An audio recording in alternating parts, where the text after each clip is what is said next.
DNA జ్యోతిష్యానికి సాధారణ జ్యోతిష్యానికి తేడా ఏమిటంటే వేల సంవత్సరాల నుండి సాధారణ జ్యోతిష్యం ద్వారా ఒక జాతక చక్రం చూసి భూత భవిష్యత్ వర్తమాన కాలాలలో ఎప్పుడు ఎలా ఏమి జరుగుతుందని చెబుతూ ఒకవేళ అవి గాని అనుకూలంగా జరగకపోతే ఎలాగైనా ప్రకృతికి విరుద్ధంగా వాటిని మార్చేయాలని, అది కుదరకపోయినా పరిహారాల నెపంతో చేసే పద్ధతిది.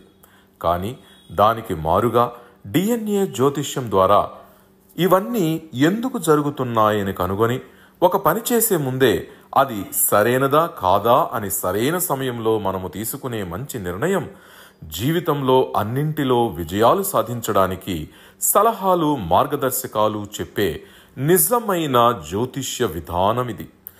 ఏది మీకు అవసరమో మీరే నిర్ణయించుకోగలరు. ప్రపంచవ్యాప్తంగా ఉన్న డిఎన్ఏ ఆస్ట్రాలజీ ప్రియమైన ప్రేక్షక మహాశయులందరికీ నా హృదయపూర్వక నమస్కారములు. నేను తిరుపతి పట్టణంలోని రేణిగుంట నుండి మీ గుణబ్రహ్మ సరస్వతి. ఈ వీడియో ద్వారా డిఎన్ఏ ఆస్ట్రాలజీ ప్రకారంగా కులదేవత శాపము అంటే ఏమిటి, కులదేవతను కొలవకుండా వదిలివేస్తే వారి యొక్క కుటుంబములో ఎలాంటి ఇబ్బందులు కానీ ఆటంకాలు జరుగుతాయి, వారి యొక్క జీవితంలో జీవన గమనము ఎదగకుండా ఏ విధంగా కుంటుపడుతుంది అన్న అంశాలని మనము ఈ యొక్క వీడియో ద్వారా చర్చించబోతున్నాం. సర్వసాధారణంగానే ఏ ఆస్ట్రాలజీకి కూడాను సంబంధం లేకుండా కులదేవత అనే ఒక విషయాన్ని గురించి ప్రతి ఒక్కరు కూడాను మనకి ఫోన్లు చేస్తుంటారు.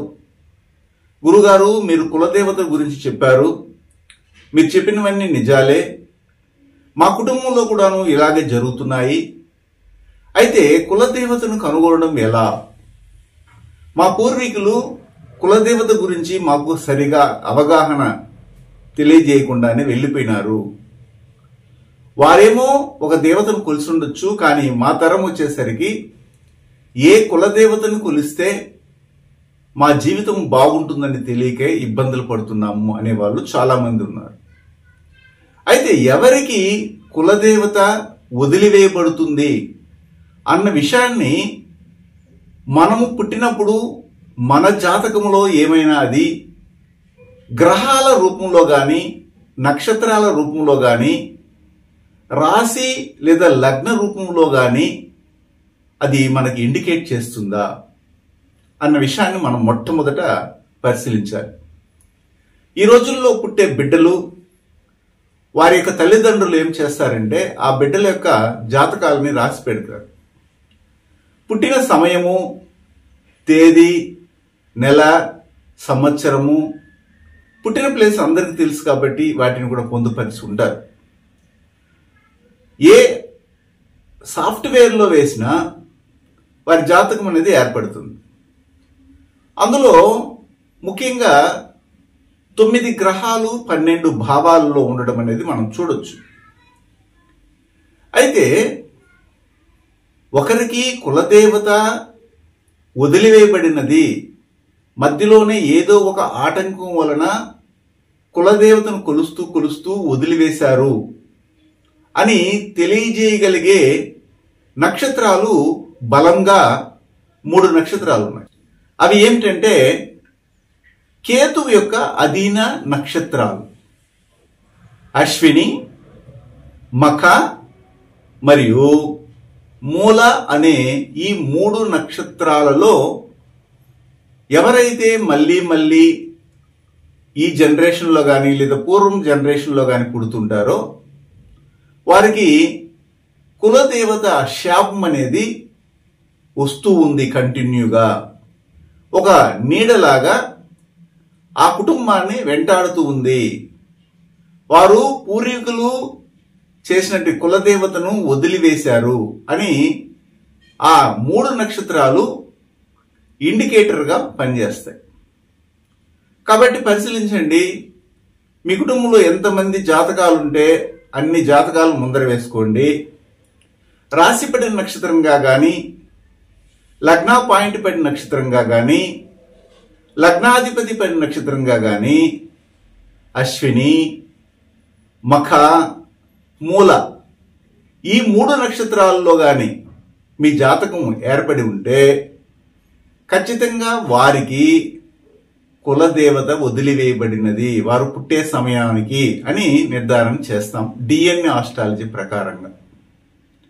అయితే ఏ ఆస్ట్రాలజీతో సంబంధం లేకుండానే కులదేవత అనే ఆరాధన అనేది చేయాలి. కానీ మిగిలిన జ్యోతిష్ శాస్త్ర విధానాలలో కులదేవతను కనుగొనడానికి వేర్వేరు విధానాలు ఉన్నాయి.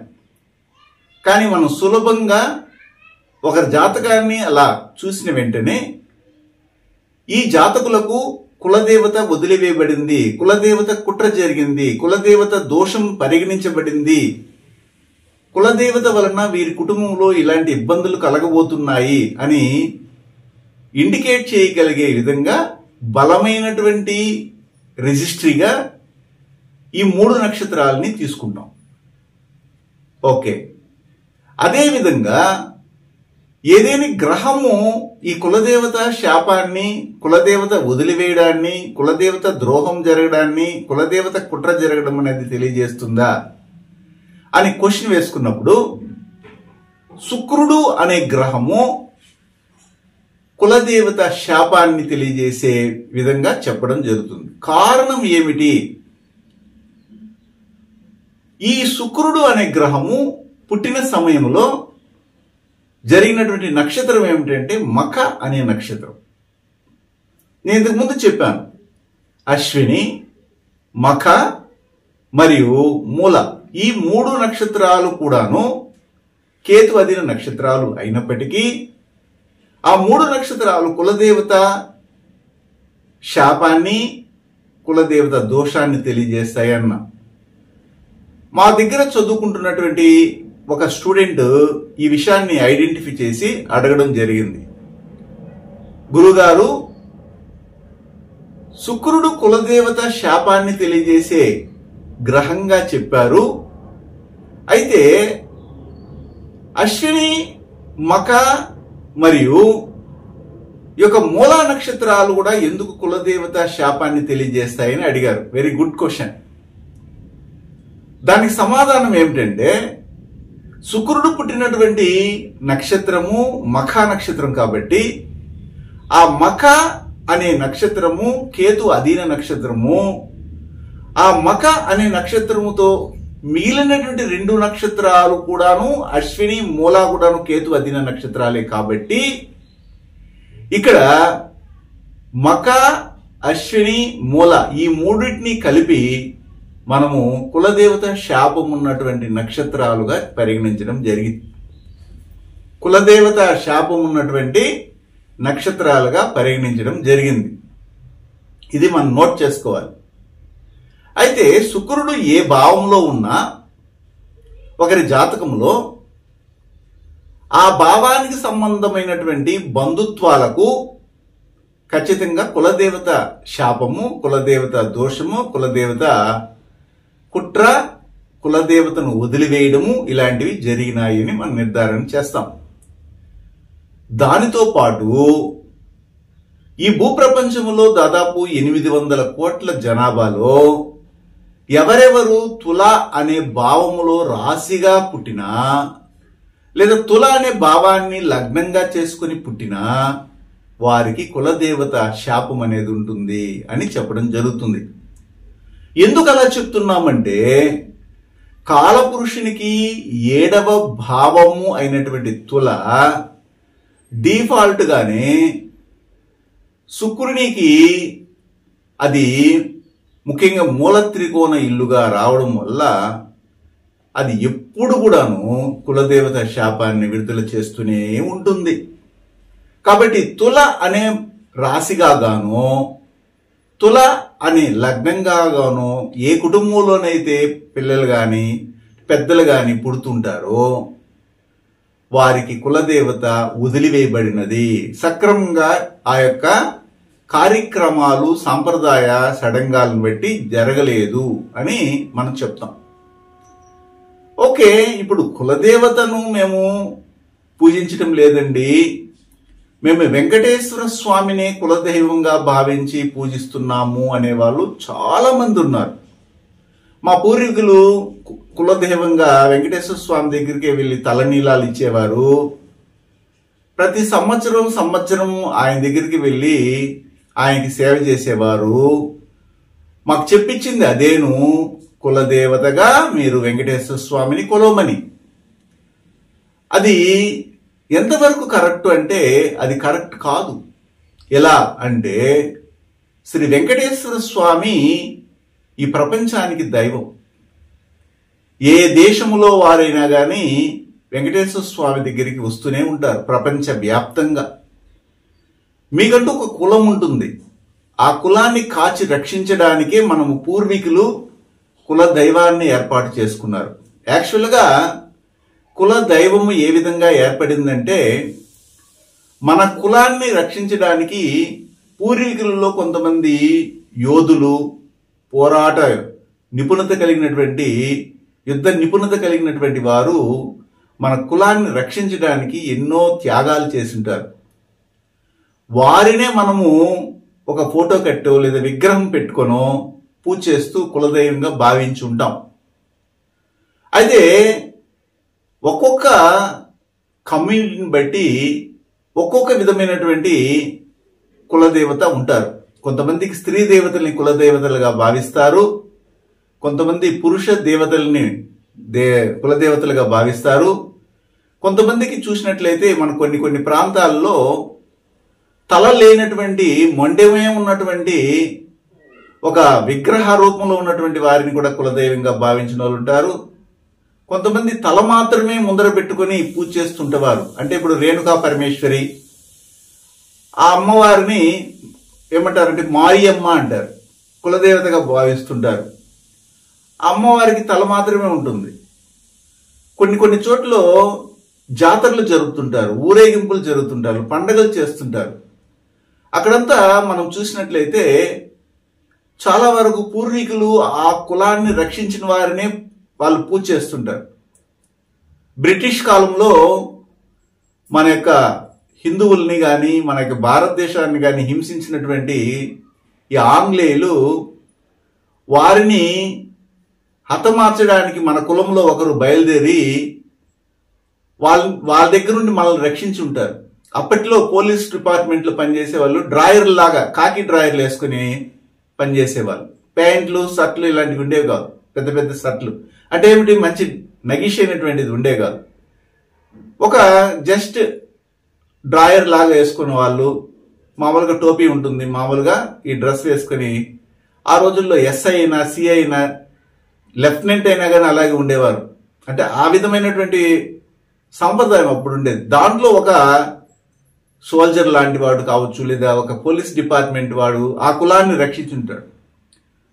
ఆ కులం రక్షించేటప్పుడు ఆ బ్రిటిష్ వారు అతని తలకాయను కూడా నరికేస్తుంటారు. తల మొండెమైపోయి మొండెం ఒకవైపు తల ఒకవైపు పడిపోయి ఉంటుంది, దొరకదు ఆ తలకాయ. అప్పుడు వీళ్ళు ఏం చేస్తారంటే ఆ మొండాన్ని విగ్రహంగా చేసి పూజ చేయాలని ప్రారంభించిన వాళ్ళు ఉన్నారు. లేదా ఆ బట్టలు, ఆ బెల్ట్, ఆ యొక్క షర్టు, ఆ డ్రాయర్ని పెట్టి పూజ చేసి అతనే కులదైవంగా మా కులాన్ని ఇతనే రక్షించాడు ఆ రోజుల్లో, లేకపోతే ఈ వంశమే ఉండుండదు ఇంతవరకు అని పూజించే వాళ్ళు కూడా ఉండుంటారు. ఇలాగా కులదేవత ఏర్పడి ఉంటుంది. అంతేగాని వెంకటేశ్వర స్వామి కులదైవం అయితే కాదు అని నాకు తెలిసినటువంటి అభిప్రాయాన్ని మేము ముందుకు తీసుకొస్తున్నాను. అయితే ఈ కులదైవము వదిలివేయబడినది, కులదేవత ఆరాధన నిలిపేసినాము అని తెలియడానికి ఈ అశ్విని మక మూలా నక్షత్రాలలో బిడ్డలు పుట్టడము, శుక్రుడు లగ్నములో గాని లేదా లగ్నాన్ని శుక్రుడు 7వ స్థానంలో ఉండి చూడడము, అలాగే తుల అనే భావము రాశిగా గాని లగ్నంగా ఉండడం అనేది నేను చెప్పాను. అయితే ఒకరు పుట్టిన తర్వాత ఇంకొక అబ్బాయో లేదా అమ్మాయి పుట్టిన తర్వాత మనం చూసినట్లయితే మొదటి వారికి ఈ చెప్పినటువంటి మక, మూల, అశ్విని నక్షత్రాలలో పుట్టి ఆ తర్వాత రెండవ బిడ్డకి ఆ నక్షత్రాలు కనెక్ట్ కాకుండా ఉండడము, శుక్రుడు లగ్నంతో పడకుండా ఉండడం కానీ, లేదా తుల అనే భావంతో రాశి లగ్నం పడకుండా ఉండడము, లేదా లగ్నాధిపతి పడకుండా ఉండడం అనేది జరిగితే కులదేవత ఆరాధన మళ్ళీ కొనసాగినదని మనం భావిస్తాం. అయితే మనం చాలా వరకు పరిశీలనాత్మక చూసినప్పుడు ఎవరికి కులదేవత శాపం ఉంది అనేదాన్ని మనం పర్టికులర్గా చూడాలి. ఉదాహరణకి ఒక అమ్మాయో లేదా అబ్బాయి జాతకంలో 11వ భావములో శుక్రుడు అనే గ్రహం ఉన్నారు. అయితే ఆ యొక్క సంతానానికి సంబంధించినటువంటి మునుపు పుట్టినటువంటి వారికి కులదేవత శాపాన్ని ఈ యొక్క జాతకంలో అది ఇండికేట్ చేస్తుంది. ఎందుకంటే లగ్నములో నుంచి 11వ భావము ఏం చెప్తుందంటే జ్యేష్ఠ సహోదరుల్ని తెలియజేస్తుంది. ఈ 11వ భావములో శుక్రుడు ఉన్నప్పుడు ఆ 11వ భావము చిన్నాన్నను తెలియజేస్తుంది, చిన్నమ్మను తెలియజేస్తుంది. అంటే చిన్నాన్న మరియు జ్యేష్ఠ సహోదరుల్ని తెలియజేస్తుంది 11వ భావం కాబట్టి. అప్పుడు ఈ జాతకంలో నుండి మనం ఏం తెలుసుకుంటామంటే మనకంటే పూర్వీకుల్లో కులదేవత శాపం అనేది ఉంది, ఇప్పుడు లేదు అని తెలుసుకుంటాం. ఒకవేళ మీరు మ్యారేజ్కి వెళ్తున్నారు, అప్పుడు మ్యారేజ్ అయిన తర్వాత మీ నాన్నకు మీ అమ్మకు పుట్టినట్టు సమయంలో మీకు కులదేవత శాపం లేదు. కానీ మీరు ఒక అమ్మాయో లేదా అబ్బాయో పెళ్లి చేసుకున్న తర్వాత వేరే రక్తంతో కలిసినప్పుడు, ఒక అమ్మాయే ఉదాహరణ తీసుకున్నాం, పెళ్లి చేసుకుని వెళ్ళిపోయింది, భర్తతో ఉంది, భర్తకు ఆమెకి పుట్టినటువంటి బిడ్డకి కులదేవత శాపం ఉన్నటువంటి ఈ 3 ప్యాటర్న్స్ ఉన్నాయనుకుంటే, ఏదో ఒక ప్యాటర్న్ ఉన్నా కానీ అప్పుడు ఈ కులదేవత శాపం ఎక్కడి నుండి వచ్చిందంటే ఆమెకు సంబంధించిన భర్త పరంపర నుండి అది కంటిన్యూ అవుతుంది. అలా తెలుసుకోవాలి. అంటే దీన్ని బట్టి మీకు ఏం తెలుస్తుంది, కులదేవతని ఎవరైతే కొలుస్తారో వారి కుటుంబం చూడండి చాలా పాజిటివ్ యాటిట్యూడ్తో ముందుకెళ్తుంటారు. వారు తలచినవన్నీ కూడాను సకాలంలో సవ్యంగా జరిగిపోతుంటాయి. అది విద్యకు సంబంధించింది కావచ్చు, ఉద్యోగానికి సంబంధించి కావచ్చు, లేదా వివాహానికి సంబంధించి కావచ్చు, తర్వాత సంతానం గురించి కావచ్చు, వ్యాపారము, వృత్తి, ఉద్యోగ సంబంధమైన విషయాలు, లేదా ఇతర దేశాల్లో చక్కగా వెళ్ళి సంపాదించుకోవడము, ఇలాంటివన్నీ కూడా సజావుగా గడిచిపోతుంటాయి. మనము సమాజంలో ఉన్నప్పుడు పక్కన వారు ఎలా ఉన్నారు, మనం ఎలా ఉన్నామని పోటీ పడి చూసుకోవాలి, పోల్చుకోవాలి. మనం ఎందుకు ఇలాగే ఉన్నాము ఎదగకుండా, వారు మాత్రం బాగా ఎదుగుతున్నారు, దాని కారణం ఏంటి, వారేమైనా సంవత్సరం ఎక్కడికైనా వెళ్ళి కులదేవతను ఆరాధన చేస్తున్నారా, పితృకులకి తర్పణాలు వదులుతున్నారా అనేది గమనించినట్లయితే ఖచ్చితంగా వారు మనకు తెలియకుండానే చేస్తుంటారు. ఈ మధ్యకాలంలో చనిపోయినటువంటి రతన్ టాటా కానీ, ఇప్పుడు ఉన్నటువంటి అంబానీ, రిలయన్స్ కంపెనీ అధినేతలు, ఇలాగా కోట్లకు పర్యటించినటువంటి వారు కోట్లు వేసుకుని పెద్ద పెద్ద మీటింగుల్లో చెప్పొచ్చు, కాన్ఫరెన్సుల్లో ఆధునిక విధానాలతో మాట్లాడవచ్చు ఫ్యాషన్గా. కానీ మనకు తెలియకుండా వారు ఖచ్చితంగా కులదేవతని, వాళ్ళ ఇష్ట దేవతల్ని, పితృకుల్ని పూజ చేస్తూనే ఉంటారు. ఒక సమయాన్ని కేటాయించి ఎక్కడైతే వారి పూర్వీకులు కులదేవతను ఆరాధన చేశారో అక్కడికి వెళ్ళి సంవత్సరము సాంప్రదాయ ఆచారాల్ని అనుసరిస్తుంటారు. అందుకని వాళ్ళంత స్థాయిలో ఉన్నారు. ఎవరినైనా చూడండి, ఒక ఇండస్ట్రియలిస్ట్ చూడండి, ఒక పొలిటీషియన్ చూడండి, ఒక మంచి స్థాయిలో ఉన్నటువంటి ఎవరైనా చూడండి, వారు కులదేవత ఆరాధనను ఖచ్చితంగా కొనసాగిస్తుంటారు. మీరు అడగొచ్చు, ఏమండి మేము కొన్నాళ్ళు హిందువులుగా ఉన్నాము, ఆ తర్వాత మా కుటుంబంలో ఒకరు క్రిస్టియన్గా మారిపోయినారు, కన్వర్షన్ ఆఫ్ క్యాస్ట్ జరిగింది, లేదా ముస్లింలుగా మారిపోయినారు పెళ్లి చేసుకున్న తర్వాత, అప్పుడు కులదేవత శాపం వస్తుందా అంటే బాగా గమనించండి. ఒక కులదైవాన్ని మనం ఆరాధన చేయడం మొదలు పెట్టినప్పుడు ఆ కులదైవానికి మీరు ఇష్టత పొందడానికి 7 సంవత్సరాల అవసరం ఏర్పడుతుంది. ఇది కాల పరిమితి. ఒకరు కన్వర్షన్ ఆఫ్ క్యాస్ట్ జరిగి క్రిస్టియన్గా మారినప్పుడు ఆ క్రిస్టియన్ దైవమైనటువంటి యేసు ప్రభువును కూడాను, లేదా మేరీ మాత అంటారు, ఆ మేరీ మాతను కానీ మీరు 7 సంవత్సరాల పాటు కంటిన్యూగా కొలిస్తేనే వారు మీకు కులదైవంగా అవుతారు. అప్పుడు మాత్రమే మీకు వారి నుండి బ్లెస్సింగ్స్ వస్తాయి. అలా బ్లెస్సింగ్స్ వచ్చినప్పుడు మీ యొక్క జీవన శైలి, మీ యొక్క డెవలప్మెంట్, మీ యొక్క అభివృద్ధి, మీ పిల్లల యొక్క ఎదుగుదల, మీ యొక్క సౌఖ్యములు, మీకు ఆర్థిక పరిస్థితి, ఇవన్నీ కూడాను చెప్పకుండానే మెరుగవుతాయి.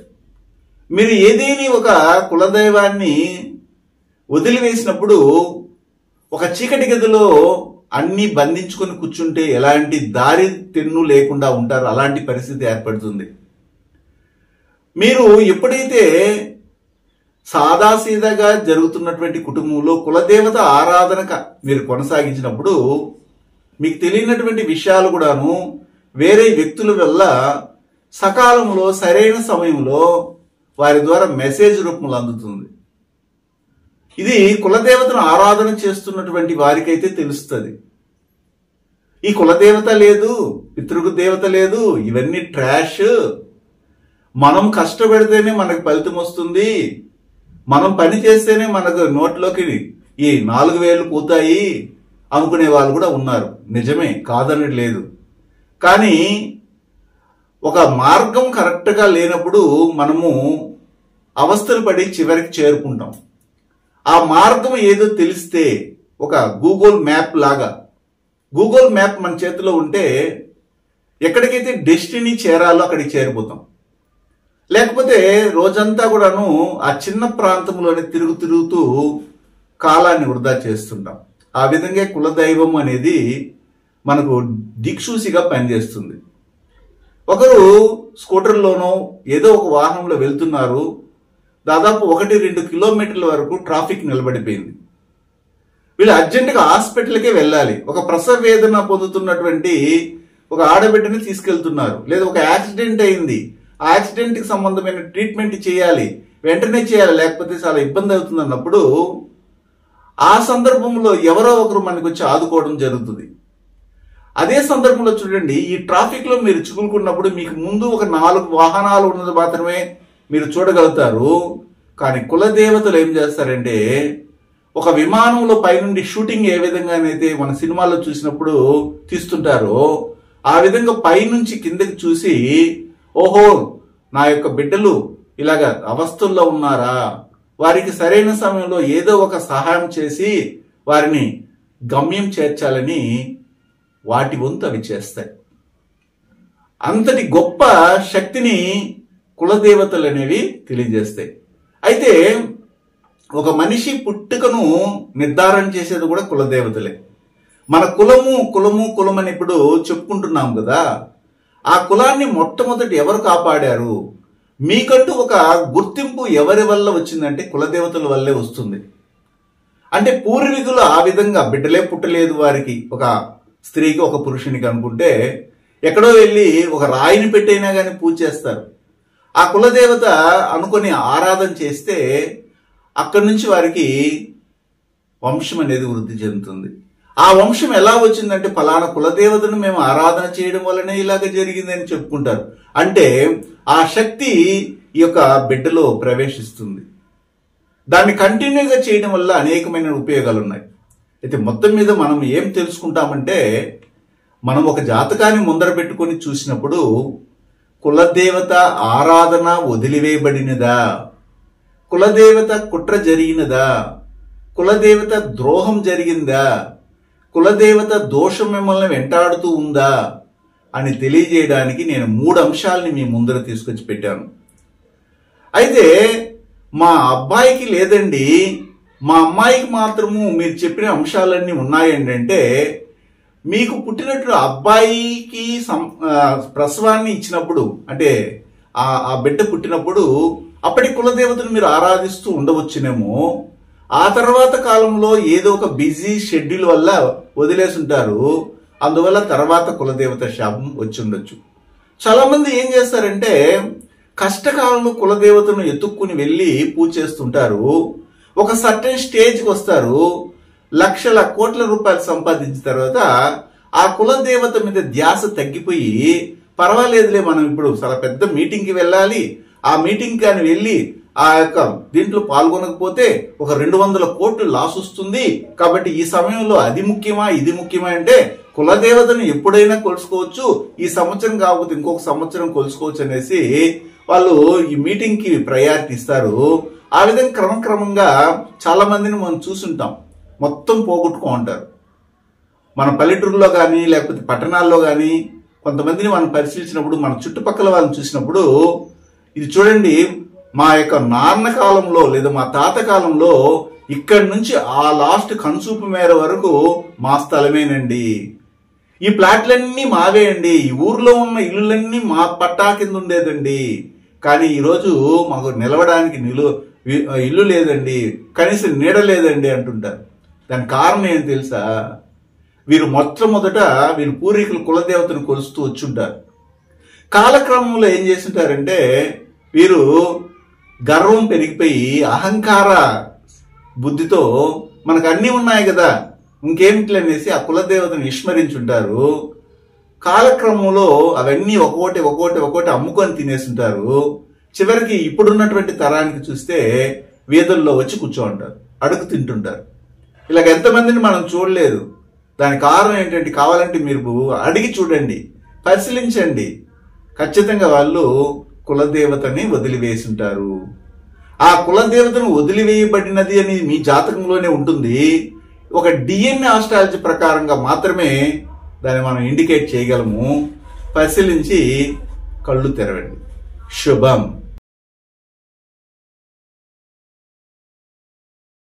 DNA జ్యోతిష్యం నేర్చుకోవడానికి ఆసక్తి ఉన్న వారందరికీ గురువుగారి తరపున స్వాగతం. దైవజ్ఞ శ్రీ గుణబ్రహ్మ సరస్వతి గారి నుండి ఆన్లైన్ ఆడియో క్లాసుల ద్వారా అద్భుతమైన ఈ వంశపారంపర్య జ్యోతిష్యంను బేసిక్స్ నుండి అడ్వాన్స్ వరకు నేర్చుకోవాలంటే మీరు ఒక్కసారిగా ఫీజు చెల్లించేస్తే మిమ్మల్ని DNA వాట్సాప్ గ్రూప్లో యాడ్ చేసినప్పటి నుండి మీ జీవితకాలం DNA జ్యోతిష్యానికి సంబంధించిన క్రొత్త అప్డేట్స్ని ఆ వాట్సాప్ గ్రూప్లో నిరంతరం పొందవచ్చు. ఫీజు చెల్లించిన వెంటనే జరిగిపోయిన పాఠాలు మీ ఈమెయిల్ ఐడి ఇస్తే గూగుల్ డ్రైవ్కి మొదటే గురువుగారు పంపిస్తారు. అందులో మీకేదైనా డౌట్స్ వస్తే జూమ్ క్లాస్లో గురువుగారే స్వయంగా క్లియర్ చేస్తారు. PDF కానీ ప్రింటింగ్ మెటీరియల్ కానీ ఇవ్వబడదని గమనించగలరు.